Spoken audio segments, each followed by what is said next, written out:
देखिए इस पूरे कंसेप्ट की शुरुआत प्रतिलोम वृत्तीय फलन चैप्टर का नाम है, वो हो रही है साइन एक्स के ग्राफ से। ये हमने साइन एक्स का ग्राफ यहाँ बना दिया। पाई बाय 2 पे इसकी वैल्यू 1 है, माइनस पाई बाय 2 पे इसकी वैल्यू -1 है, 0 पर 0 है। लेकिन जैसे ही हम पाई बाय 2 से आगे बढ़ते हैं ये ग्राफ नीचे की तरफ जाना शुरू हो जाता है और पाई पे जाके कितना हो जाता है ये वैल्यू 0, और 0 वैल्यू हमें कहाँ मिली थी 0 पर। ठीक, अब यानी अगर ये 0,0 यानी x की वैल्यू 0, y की वैल्यू 0, x की वैल्यू पाई y और y की वैल्यू 0, तो ये फंक्शन 1 1 तो नहीं हो सकता। 1 1 होने के लिए एक अवयव की एक ही इमेज होनी चाहिए थी, एक अवयव का एक ही मान होना चाहिए था फंक्शन में डालने के बाद। यहाँ 0 के लिए भी 0, पाई के लिए भी 0 है, तो 0 और पाई दोनों की इमेज क्या बन गई 0 बन गई। इसका मतलब ये फंक्शन 1 1 नहीं है। लेकिन अगर मैं इस पूरे ग्राफ को देख रहा हूँ और ये 1 1 नहीं दिख रहा, लेकिन अगर मैं केवल इतना अध्ययन करूँ जितना मैं ये बना रहा हूँ,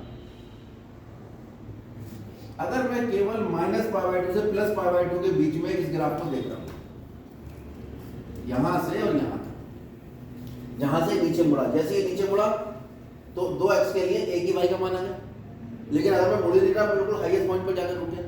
ये कौन सा पॉइंट है जहां पर x की वैल्यू है पाई बाय 2, और जब हमने यहाँ साइन में x का मान रखा तो इसकी वैल्यू कितनी है 1, यानी y की वैल्यू तो आ रही है कितनी 1 और x की वैल्यू कितनी है पाई बाय 2। यहाँ पर x की वैल्यू है माइनस पाई बाय 2 और y की वैल्यू कितनी आ जाएगी। इस माइनस पाई बाय 2 से प्लस पाई बाय 2 के बीच में आप देख रहे हैं कि एक x का एक ही मान मिलेगा। आप x के समांतर रेखा बना के देखो, अगर मैं ये बना रहा हूँ रेखा x के समांतर, ये इसको दो बिंदुओं पर काटेंगे, तीसरे पे भी काटेंगे, तो ये फंक्शन तो 1 1 नहीं हो सकता। लेकिन माइनस पाई बाय 2 से प्लस पाई बाय 2 के बीच में x के समांतर रेखा खींचोगे तो वो एक ही बिंदु पर काटेगी, यानी एक x के लिए एक ही y का मान संभव होगा। यानी ये फंक्शन 1 1 नहीं है, लेकिन पीस वाइज अगर मैं अध्ययन करूँ उसको पीस वाइज टुकड़ों में, तो माइनस पाई बाय 2 से प्लस पाई बाय 2 के बीच में ये फंक्शन 1 1 है। यानी अगर मैं इसकी डोमेन को, यानी x belong to minus pi by 2 से प्लस पाई बाय 2, वो भी क्लोज इंटरवल,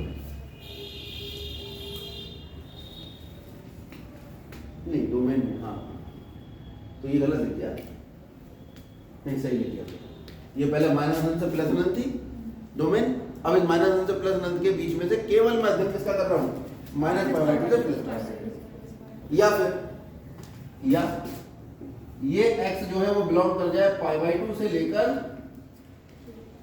3 पाई बाय 2, या ये x बिलोंग कर जाए माइनस 3 पाई बाय 2 से लेकर माइनस पाई बाय 2।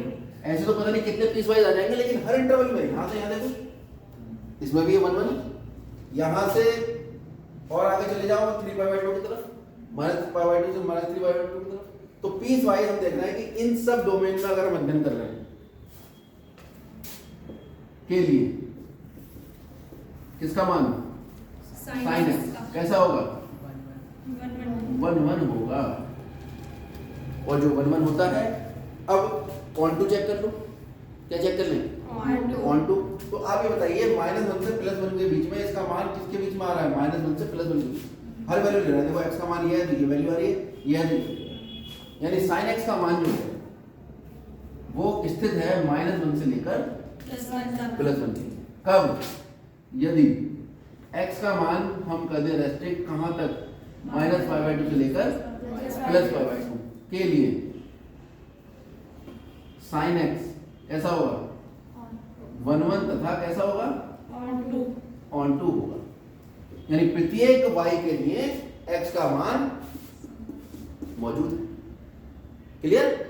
और प्रत्येक x के लिए जो y का मान मौजूद है वहां पर एक x का एक ही y आ रहा है निकल के, एक x के मान के लिए y का एक ही मान आ रहा है। तो इस रेंज में, सॉरी इस डोमेन में ये जो फंक्शन है sin x वो कैसा हो गया 1 और ऑन टू। और कल हमने पढ़ा था यदि कोई फंक्शन 1 1 ऑन टू है तो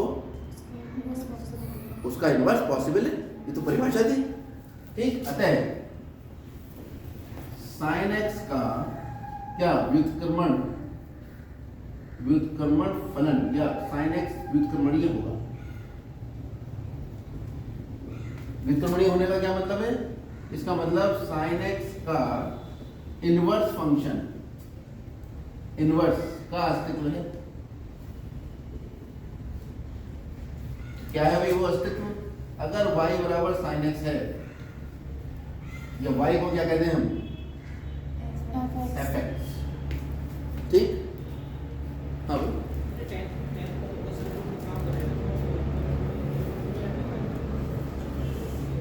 मेरा अभी चल रहा है आपके फोन से कनेक्ट नहीं है ना, मैं अभी आता हूँ जब यहाँ पर मुझे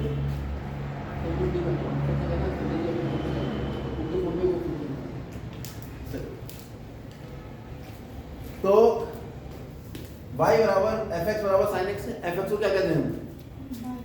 y कहते हैं। y बराबर बहुत ध्यान से समझना। तो x बराबर कितना होगा? क्योंकि इसका इनवर्स एग्जिस्ट करता है और फंक्शन क्या है? sin x। ठीक, तो इसका इनवर्स फंक्शन क्या आएगा? sin inverse x। इस sin इनवर्स x का मतलब ये बिल्कुल नहीं कि आप इसे 1/sin x लिखो, बिल्कुल इसका मतलब ये नहीं, कभी नहीं। ये इनवर्स केवल एक सिंबॉलिक रिप्रेजेंटेशन है, सिंबॉलिक, यानी खाली लिखने के लिए है, बस समझने के लिए कि sin x का इनवर्स फंक्शन क्या होता है? sin inverse. ठीक, थोड़ा एग्जांपल से समझते हैं। मान लीजिए sin 30 डिग्री आपके लिए कितना आता है निकल के? 1/2 पर हम ऐसा क्या करें कि 30 डिग्री आ जाए। 30 डिग्री पर साइन लगाए तो है ना, 1/2 पर लगाएंगे साइन।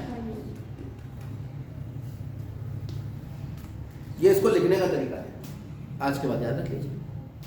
इनवर्स फंक्शन क्या है? ए से बी में साइन एक्स एक फंक्शन है, कहां से कहां? इसकी डोमेन है आपकी -π/2 से +π/2, केवल इतने में बात कर रहे हैं। और इसकी रेंज कितनी आती है? -1 से +1। इसमें तो कोई दिक्कत नहीं है। अच्छा,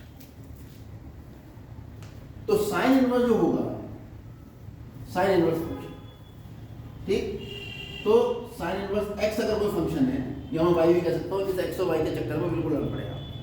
आप तो ये मान लें साइन इनवर्स एक फंक्शन है और उसके आगे कोई मान लिखा है, इसलिए आपने किताब में देखा होगा साइन लिख के वो x लिखता ही नहीं।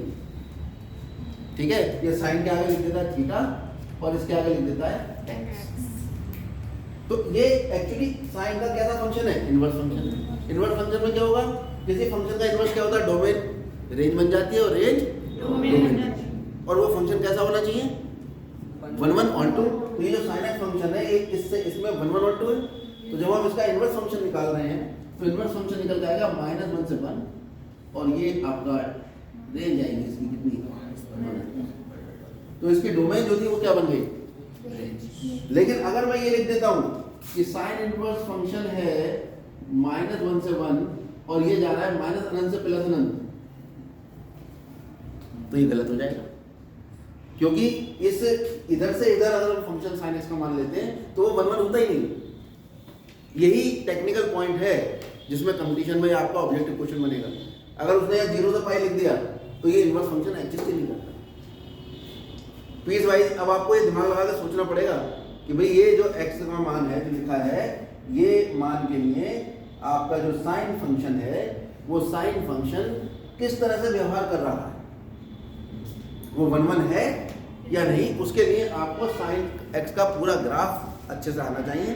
कक्षा 11 की किताब में साइन एक्स का पूरा ग्राफ उसने 1.5-2 पेज में बहुत प्यार से समझाया है और हमने बहुत गुस्से से पिछले साल में समझाया। ठीक है, तो जैसे आप पढ़ना चाहो वैसे आप उसे पढ़ लेना। तो ये इनवर्स फंक्शन समझ में आ गया। ऐसे ही अगर हम कॉस की बात करें, कॉस थीटा जो है वो एक फंक्शन है, कहाँ से कहाँ? π/2 से π/2। लेकिन कॉस के ग्राफ का अगर हम अध्ययन करें तो हम देख रहे हैं कि 0 से लेकर और पाई तक, 0 से लेकर पाई, ये है 0 और ये है पाई। यहां से यहां तक ये फंक्शन 1 1 है। जैसे इससे आगे बढ़े तो ये दो वैल्यू मिल जाएंगे आपको, 2x की, जो एक ही y का मान दे रही है निकल के। इसका मतलब जो cos x की डोमेन है 0 से पाई का अगर हम अध्ययन कर रहे हैं, या पाई से 2 पाई का कर रहे हैं, या 2 पाई से 3 पाई के बीच में कर रहे हैं, तभी cos का जो ग्राफ है वो हमें ये दिखाता है कि ये इस इंटरवल के लिए कैसा होता है? 1 1 होता है। तो हम अपनी जो अगर मान लो -π/2 से +π/2 रख दें, जैसे इसने कहा ये है -π/2 और ये है +π/2, तो आप देखिए x एक्सिस से समांतर रेखा खींचिए आपको 2 x ऐसे मिल गए जिसके लिए y का मान कैसा आ रहा है, 1 समान। तो ये तो 1 1 नहीं है, तो कॉस जो है वो 1 1 होता है कहाँ से कहाँ तक, 0 से पाई। तो इसके डोमेन को हम रेस्ट्रिक्ट कर देते हैं कॉस की 0 से पाई, और इसका जो रेंज निकल के आती है वो कितनी निकल के आती है, -1 से 1।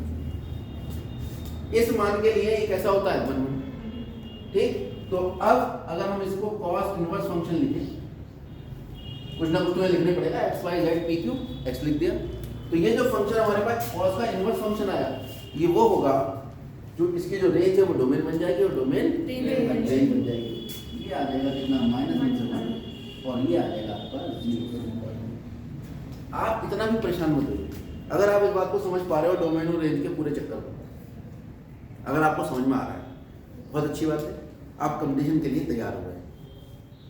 IIT जैसे या कोई बड़ा कंपटीशन होता है, NDA होता है, NDA भी एग्जाम होता है, उसके लिए आप तैयार हैं। अगर आपको ये सब समझ में नहीं आ रहा है तो कल से हम बहुत ही नॉर्मल वे में इसको कराएंगे, जो अपने स्कूलों में पढ़ाया जाता है, आपको हर चीज़ समझ में आएगी।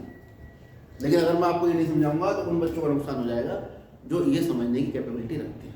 कल से जनरल पढ़ाई शुरू हो जाएगी, वो आपको एक एक चीज़ आपके दिमाग में घुसती चली जाएगी। उसके लिए कक्षा 10 और कक्षा 11 की ट्रिग्नोमेट्री आप बहुत ही अच्छे से रिटन में आज जाके आज ही कर लें, दोबारा मौका नहीं मिलेगा। ठीक, चल -1 से tan पे बात कर लेते हैं। अब बताओ tan का ग्राफ कौन से मान के लिए 1 1 दिखाई दे रहा है, बिल्कुल ठीक, -π/2 से +π/2 के बीच में देख लो, पूरा 1 1 है। या आपका π/2 से 3π/2 के बीच में देख लो 1 1 है, या -3π/2 से π/2 के बीच में 1 1 होगा। ठीक, तो पहले tan थीटा लिख रहे हैं। tan थीटा जो है वो कहां से कहां है, -π/2 से +π/2। कुछ बच्चे ये भी कह सकते हैं कि हम π/2 से 3π/2 को नहीं ले रहे, ले सकते हैं, बिल्कुल ले सकते हैं। लेकिन जब हमने साइन के लिए -π/2 से +π/2 को स्टैंडर्ड मान लिया, तो हम tan के लिए भी इसी को मान रहे हैं। cos के लिए तो मजबूरी है, क्योंकि -π/2 से +π/2 के बीच में cos जो है वो 1 1 होता ही नहीं है। ठीक है, चल, तो इसकी जो रेंज आ रही है वो कितनी आ रही है, -1 से +1। तो अगर हम tan इनवर्स निकालें, इनवर्स फंक्शन, तो क्या आएगा, -1 से +1, और ये जाएगा कहाँ पर, -π/2 से +π/2। सेक, कोसेक और कॉट ये मैं आपके लिए छोड़ रहा हूँ। NCERT की किताब पिछले साल की उठाओ, देना मत किसी को भी, दे दियो तो वापस ले लेना। उसका ट्रिग्नोमेट्री वाला चैप्टर खोलो, फंक्शन वाला चैप्टर खोलो, उसमें आपको सारे ग्राफ बड़े आराम से उसने एक्सप्लेन करे, आपकी किताब में भी करे हुए, 12th की किताब में भी उसने थोड़े बहुत किए। क्लियर, इतना होता है।